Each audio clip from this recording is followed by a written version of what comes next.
Welcome to Ina's Kusina. Ngayon, ipapakita ko sa inyo paano ba mag-pack ng tusino. Kung kailangan natin ng vacuum sealer machine, at saka sealer bed, at saka itong weighing scale, at saka isang plato na para mailagay on top of sa weighing scale. Pero pag nagsa tayo grams, kilograms, or ounce, pag nilagay natin yung plato, i-back natin sa, siguraduhin natin na nasa zero siya, okay? By the way guys, na-set up ko na siya, nasa zero na siya, maglagay na tayo, okay?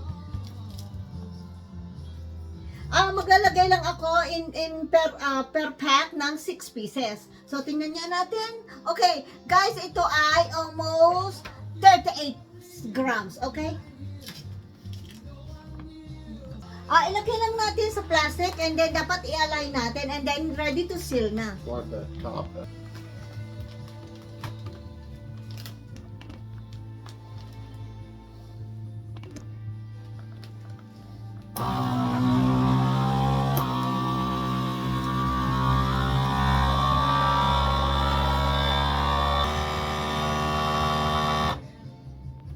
Hintayin natin siyang mag-sealed.